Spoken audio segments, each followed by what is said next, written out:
Welcome to the True You Summit. I'm Carrie Rubin, your summit host and Chief Mom Officer at the Modern Mom Society. I'm excited to bring you this summit to help you get the tools you need to live an authentic and joyful mom life that's aligned to what your body, soul, and mind desires.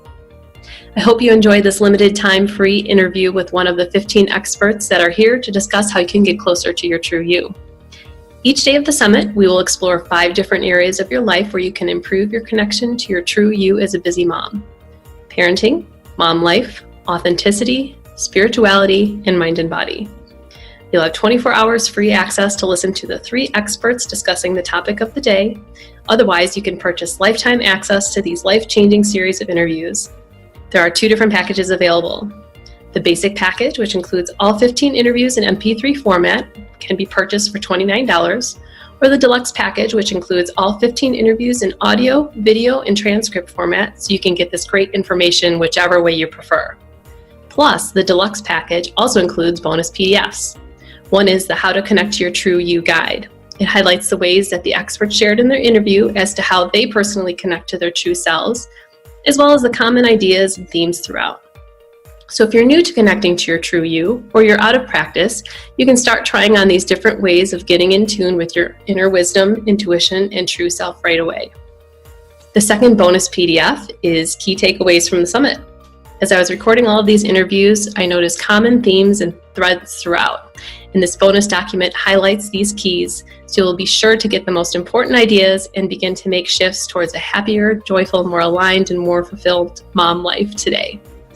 The $29 and $59 prices for the basic and deluxe packages are good now through the end of the summit on May 10th. After that, the prices will go up to $59 and $89 respectively. So if you think you're going to miss any of these great interviews, or you'll know you want to have lifetime access to them, be sure to grab your True You Summit package upgrade today. Here's today's interview. I hope you enjoy it.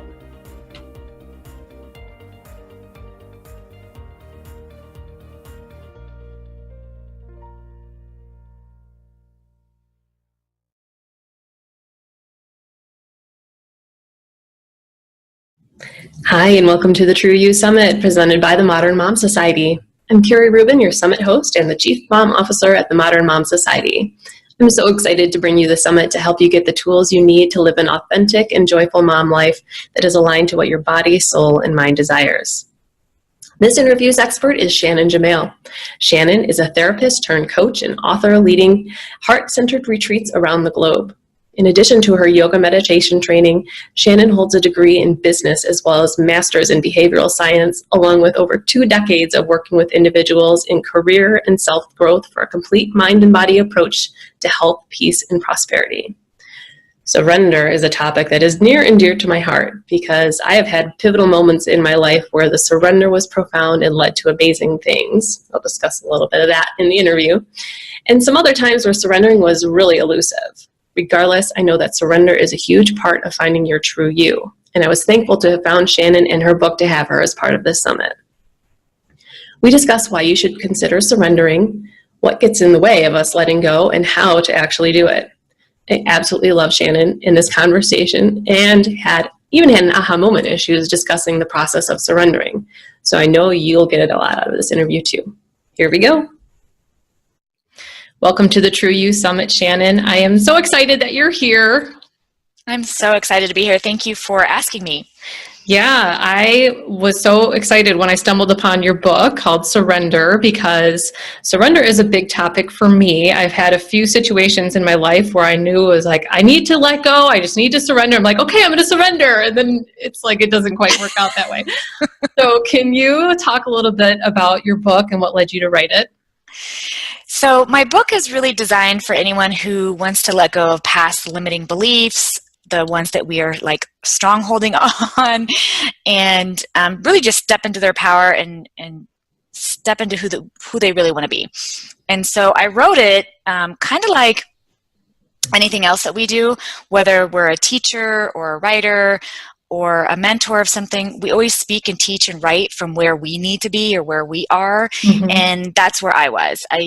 For years I'd been in a place of judgment and criticism and comparison and just in some of the dark places and holding on to these limiting beliefs and stories. Mm-hmm. And so I needed to write from that place and also write myself out of that place. And so the book took a really long time to write. But that's where it came from and why I wrote it. Sounds like it was a little cathartic for you, huh? It was. And it also, just reminded me too, it also was, I've been working with women for almost a decade, and it was a trend with them too. So even though I was in these places, they were too. And I was like, okay, if this book resonates with one other person, which I knew it would just from the work I'd done, there was also another reason for me to write it. But the first and primary was just, I was speaking from where I was. So why should we consider letting go? What were the sorts of things you were letting go, and why should we think about it? First of all, it's human nature to want to control, right? Oh, yeah. I mean, that's just human nature. And so, but in modern day living, we're so wrapped up in control and holding on to and almost being stuck because of this control. And so to let go is the only way you're going to be able to experience life truly what it was intended to be. I think, what life isn't intended to be, which is, yes, it's going to have sorrows and dark places and hard things, but it's also full of so much joy and love and fulfillment and just really beautiful things. And you want to be in that area more than the other. And you allow the other to teach you versus being stuck there. And so to let go, that allows you to let go of your judgments and your comparisons and your negative self-talk and your lack of self-love. It just really allows you to experience a peace and contentment that you can't experience in any other place other than surrendering and letting go. Completely. And it's just so hard. So let's say you get to a space where you're like, all right, all this stuff isn't serving me. My situation isn't working. We decided we were ready to let go. Why is it so difficult to actually do it? And what gets in our way? We get in our way. Yes. So I know I mentioned that it's human nature to want to control things. It somewhat is a safety net, right? It's like, think about a bad relationship, whether you've been in one or of someone who's been in a bad relationship. They keep staying in the bad relationship because it's what they know. Right. And so we stay, we start to eat healthy, and then we go back to what we know, the tons and tons of French fries, or by the way, that's my Achilles heel, or whatever it is that doesn't do your body any good. And so, but we keep going back to what we know because that's our story. That's what we've built up. That's what we've adapted to. That's what we learn from. And so we keep going back. And so that's the reason why it's so hard, is it's almost scary. Success in general is, we're more afraid of that than failing, believe it or not, because failure's comfortable. We know it, even though we don't want to admit it. And surrendering and letting go actually is a form of success. And that's actually scarier than being in our dark places, because that's comfortable. We know what that looks like and what that feels like. And this whole content and peaceful and without drama and without negativity thing, I'm not sure about that, because that's just not my normal to-go-to place. That's kind of what's happening in our head, even though it's not really in those words.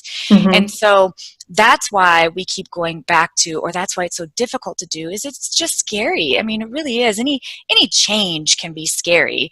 But unfortunately, if we're wanting to get to that place of fulfillment and peace, and it's going to have obstacles, life is still going to have obstacles, which is still a great thing. You've got to learn to surrender and let go, and you just keep doing it over and over and over and over again. Because just because you've done it once, just because I wrote a book, doesn't mean that now I'm fully surrendered every single day of every single moment, and I'm like this walking guru of peace and contentment and fulfillment. Like a practice. It's a daily practice. It's a daily practice. Just like making good choices is. And I know some people will say, well, if your human nature is good, you'll make good choices. Okay, but all of us will sometimes lapse into gossip. All of us will sometimes lapse into comparison. All of us will sometimes lapse into judgment. All of us will sometimes pick up the wrong food when we know we shouldn't eat it. All of us will sometimes do X, Y, Z.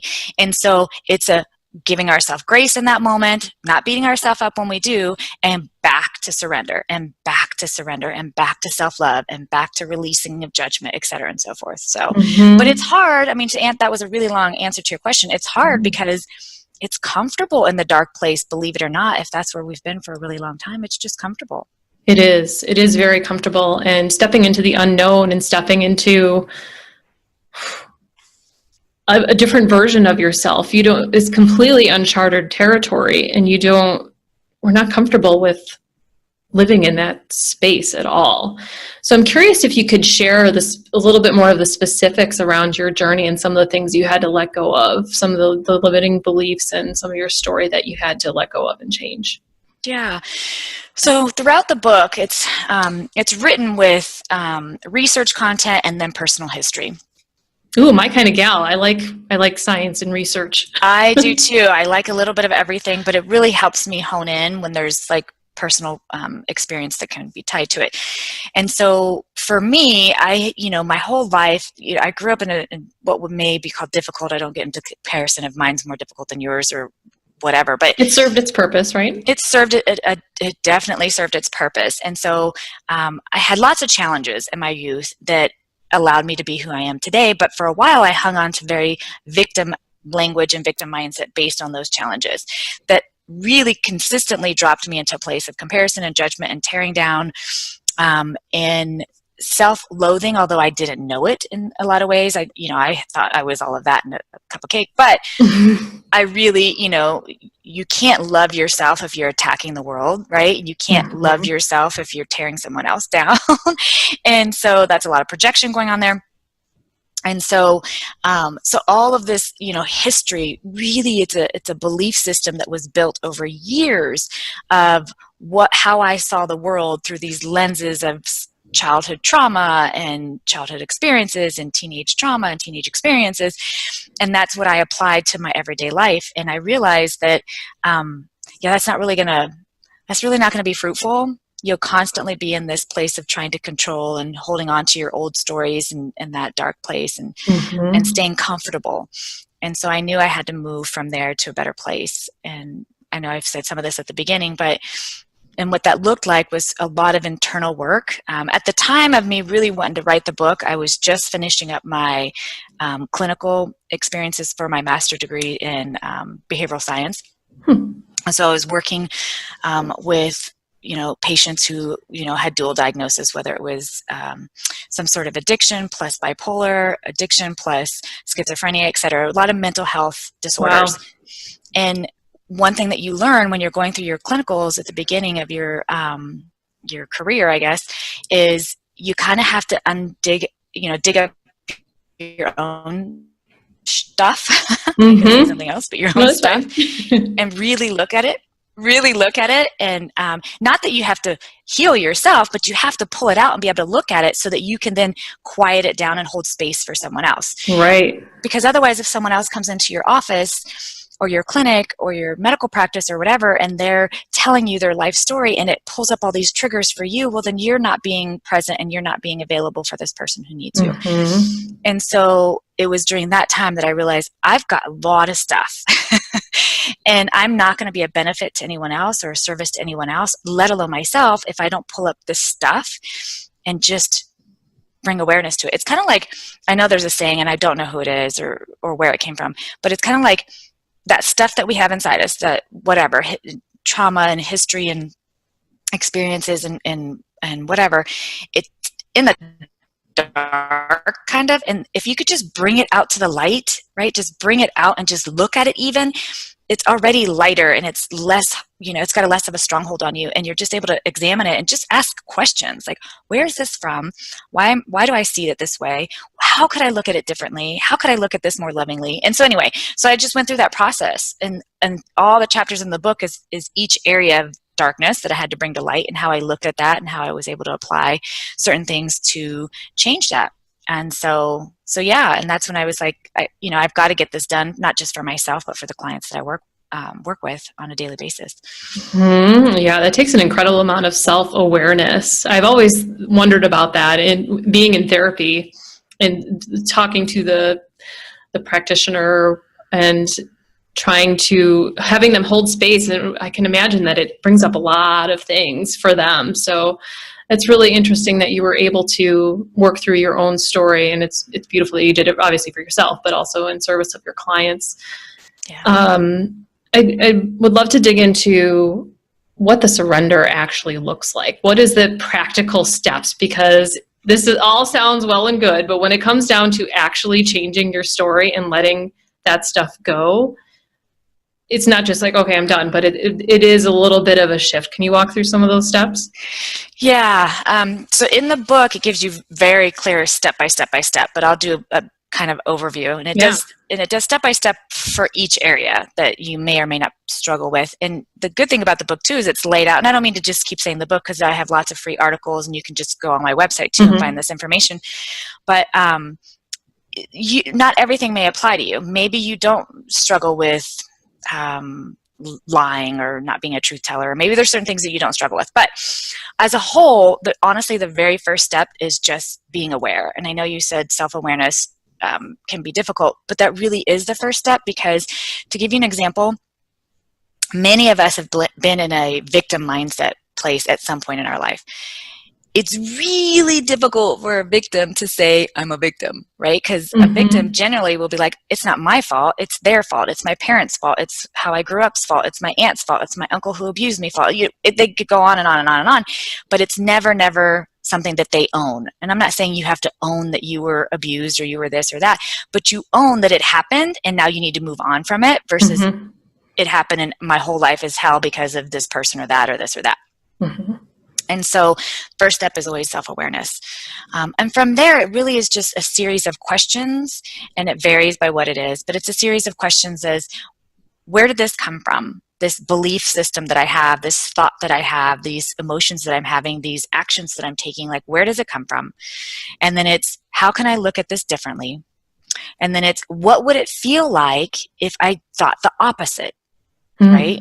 So what would it feel like if I thought the opposite? And just as an example, to really break this down, let's say someone struggles with weight, like, and their thought process and their thinking process is, I'm overweight and I'm never going to lose the weight. I'm always going to be a big person. I'm always going to be overweight, right? And even if they don't articulate it, it's a subconscious thought, so that even when they go to a restaurant, they're like, I might as well order that because I'm never going to lose the weight, or I might as well do that. You know what I mean? So and this takes a long time to like be ingrained to where it's a subconscious thing.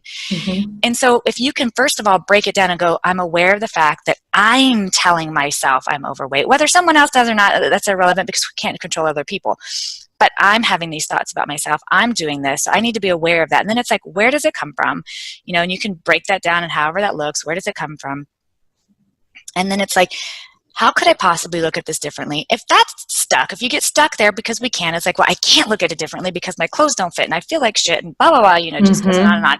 Then I'll ask you to then consider saying to yourself, what would it feel like if I thought the opposite? I'm not saying pretend and stand in front of a mirror and go, oh, look, I'm so skinny, or, any of that stuff. That's not what I'm saying. I'm not saying for you to make up, affirmations that are the exact opposite and beat yourself until you believe them. I'm saying just consider what it would feel like if you didn't think this or if you thought the opposite. So you sit in journaling or a quiet session. You could call it meditation. You could call it whatever. You could just call it reflection. And you sit there and go, if I didn't think I was overweight, if I thought I was average, you don't even have to go skinny or whatever. I'm average. How would I feel? I'd feel sexy. I'd feel free. And then just, what would that continue to feel like? Like, what would you do? Would you do things differently? And all this does is it just shifts the chemical in your brain a little bit from self-loathing or that dark place into a lighter place. It's not 100% healing right now. We're just walking through the steps. And so awareness, asking yourself some questions, and then it is a reprogramming. It really is. And it's a reprogramming over and over and over again. It's a practice over and over and over again. It's like working out. You don't go to the gym one time and say, I'm fit for life. Or whether you work out or not, whether it's a walk or whether it's brushing your teeth, you don't brush your teeth once and go, okay, my teeth are clean forever, right? It's a practice. And so is healthy thinking. It's a practice. And especially if we've got history and years of a certain way of thinking and a certain way of programming and a certain belief and story system, listen, sister, it's going to take a little while for you to move into a different space. What you do in the meantime while you're doing this practice is you just keep offering yourself grace and knowing that it's okay to fail sometimes. It's okay to fail every day. It's okay to go back to your old ways and then bounce right back. Offer yourself grace and then just keep practicing over and over again. And I'll say that surrender, a lot of people are like, well, so how do you know if you're there? Yeah. Good question. And I just wanted to piggyback that because some people are like, okay, I'll do these steps, but I don't know if I'm there. And I don't know that there's like, if this happens, then you'll know. It's more like how you'll feel, right? Mhm. You'll know you are experiencing surrender, in my opinion, when it feels like, because it's a feeling, it feels like you're not worrying about what your neighbors are doing anymore, or what Mhm. social media is doing anymore, or what all those scrolls are doing anymore, right? You're not comparing and looking at them and worrying. You just don't care anymore. It feels like when someone else is being an asshole, it doesn't bother you because you know it's them and not you. That's what it feels like to Mhm. surrender as well. It also feels like that we know how to own our own stuff, good and bad, without blaming someone else. That's what it feels like to Mhm. surrender to.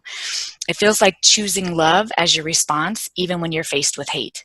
And sometimes choosing love means just walking away. It doesn't mean you have to like hug them and like give Sure. them, hearts and stuff. It just means the best response to this is to walk away. And that's how I'm going to choose love in the face of hate or destruction or whatever may be the case. It feels like loving ourselves versus seeking the approval or love from other people or in other places and other things. Mhm. And it feels like being true to our own needs and desires and beliefs without someone else confirming them. All of those things together is what surrender looks and feels like.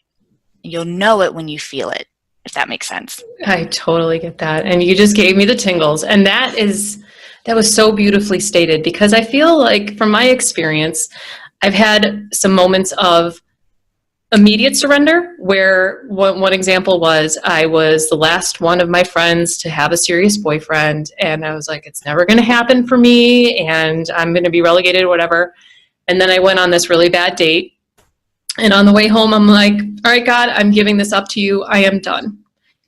And then my husband contacted me a couple days later. So that, like, there was that instant surrender. And every time I'm in a situation where I feel as though I need to surrender, I'm looking for that immediate hit of it's gone. And it doesn't work that way. The way you've explained it so beautifully illuminates the fact that it can look like a process. Yes. The situation that I kept on bumping up against, that is part of the reason why I put this summit together, was with my health journey. I was dealing with some bloating that was really frustrating and made me feel really bad about myself. And I spent thousands of dollars and just constantly was beating my body up and beating myself up because it wasn't doing what I wanted to do. And in my mind, I knew I needed to surrender. And I was waiting for that moment of, done, poof, you're there, you've surrendered. But it wasn't like that. It was, Yeah. I had an appointment with a doctor who kind of shed light on a different way of thinking about it. And it took me a little while to process through getting to the state of grace about it and being in a space of wanting to work with my body as opposed to constantly fighting it and thinking that my body was broken and I needed to be fixed and it wasn't perfect. And when I started shifting that thinking towards how can I support my body as opposed to pummeling it into doing what I wanted it to do, doing these crazy restrictive diets that made me feel like garbage on both sides because of the restriction, and also if I wasn't able to do it correctly, I finally shifted to a different space. And I am playing around with my diet a little bit more, but I'm doing it from a state of grace and wanting to work with my body instead of beating it into submission. So I think the way you've explained it so lovely, it's really, it can be a process, and sometimes it can be just a moment of realization. So I really, really like that. I love that you said that about your body. And I mean, that was just so relevant to, I think, all of us in some major thing, maybe a major or minor, whatever. I've struggled with anxiety since I was a teenager, and it used to be my enemy. Mm-hmm. It used to be my enemy. It was like this, just constant fighting it. And by the way, whatever you resist persists. Mm-hmm. And so I fought it. And it took, again, a programming, a process. This was not overnight. It was one of the reasons why I went into mental health, actually, was because of my own anxiety. I thought, well, if I can figure out what causes it, I can fix it. That's why I went to be a health coach, because I'm like, well, if I get all the information, then I will figure out the secret formula to fix whatever the heck is going on with my body. Yes. And so, and then I, slowly, eventually, I got to the point where truly anxiety, and just like we can break it down and make it relevant for your body, I also got diagnosed with a couple autoimmune issues over the last 10 years that have restricted what I can eat to such a degree that we joke around like, can I have air and a side of air? And so, but I really look at my anxiety like a dear friend. Like my anxiety is there as a protection. It's there because it's worried about something, and I just need to thank my anxiety and let it know I don't need it right now, and have a conversation with it and bring it to light, and not fight with it. But how can I respond to this anxious thought, feeling, etc., that's not resisting it? And so anyway, so I just thought that was so beautiful, because I think anybody watching this, I think anybody who's alive and breathing has something in their life that they're struggling with, and they're resisting it, and they're fighting it, and they're resisting it, and they're fighting it. And so, and that will only bring up more resistance and more things to be upset about. So, and accepting it doesn't make it okay, right? Accepting it doesn't make it like this is great that I have these autoimmune issues and I can only eat air. It doesn't mean that you're okay with that. It just means that you're living in a different space with it, and you can work with that instead of constantly feeling miserable.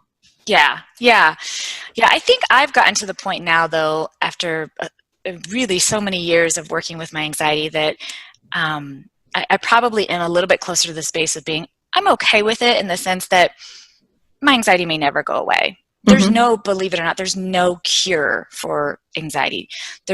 There's also no cure for most mental health disorders, and I know no one wants to hear that, but there is symptom release, and there is ways to treat it, and there's ways to live joyfully with these things.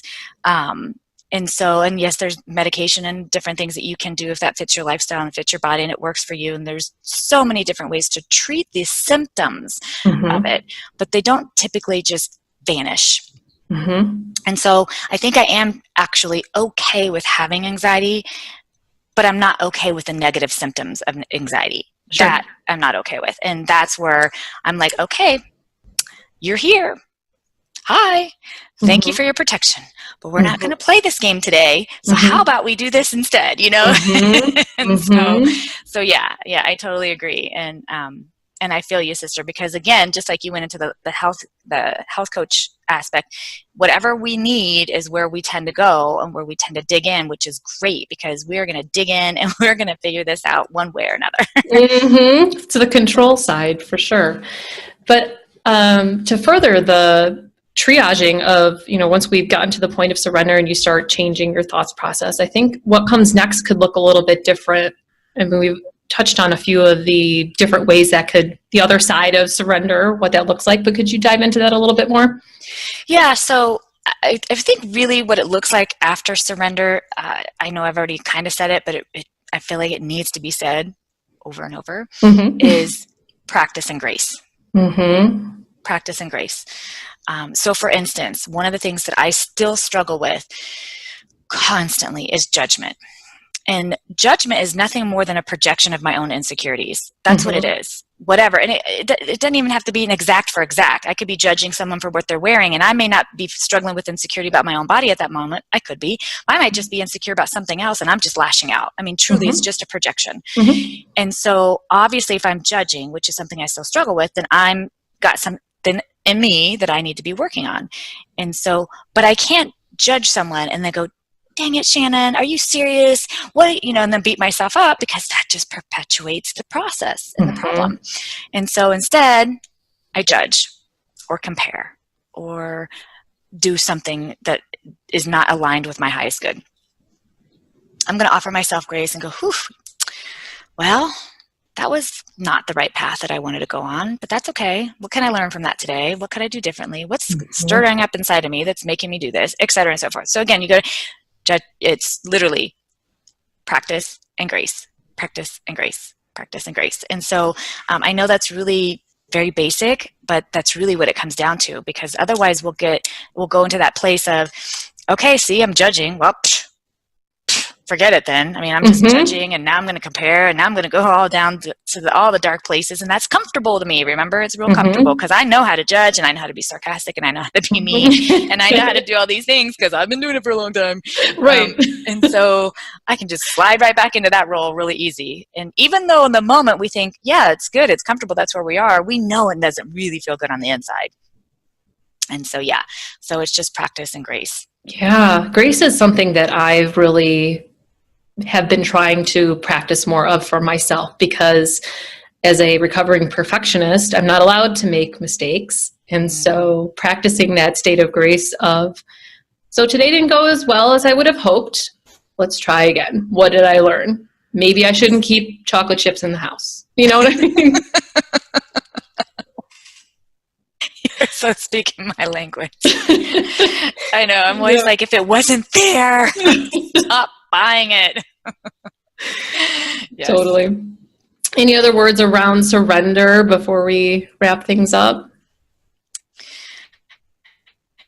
No, I mean, again, it's really just about coming down to how can we choose love in our thoughts and actions. That's, to me, the highest level of surrender. Because when you think about it, especially if you watch the news, which I don't, but if you watch the news or you're on social media at any amount of time, then there's so many reasons to get upset and offended and hurt and lash out and experience bitterness and hate and all those dark places. And the highest level of surrender that we can experience in all of those moments is to choose love. And even if that means just shutting it off or walking away. I'm not saying that, again, that you embrace the hate or the dark so much so that it takes you down with it. I'm just saying, what's the best, most loving response you could do in this moment? That's the highest form of surrender to me. Well stated. You talked about your book a little bit. Do you want to talk about your corresponding e-course? Yes. Yeah, so basically, again, the book is just for someone to really tear down those limiting beliefs and thoughts and old stories, and the e-course just helps them take it deeper. It has some exercises, some videos, some meditations, and so it just really helps you take the content of each chapter, and then each chapter has its own section on the e-course so that you can take that deeper. So maybe there's some chapters you really need to take deeper, some of them maybe not, and you just skip that section of the e-course, but it's really just designed to help you take it deeper. Beautiful. Love to check that out. I have one final question for you, and that is, how do you connect to your true you? Man, so for me, it's silencing the noise. I make it a practice to, I mentioned I don't watch the news anyway, but if I feel like I'm veering off from my true you, or I just really need to connect to me a little bit, just period, really, or deeper, it's just silencing the noise. It's walking away from social media. It's walking away from any distractions that's happening in my life or in my world. Any kind of outside influences that's going to take away from my desires, my beliefs, my aligned thinking. I just need to walk away from it so that I can tune into my heart and into my body, because our bodies are really, really good tuning forks, and just sit in silence and see what comes up for me. So that's the best way that I tune into my true you. I love that. Thank you. Thank you so much for being here, Shannon. I love your message, and I hope a lot of people check out your book and start surrendering more in their lives. Well, thank you so much for having me. I so enjoyed our conversation. Thank you.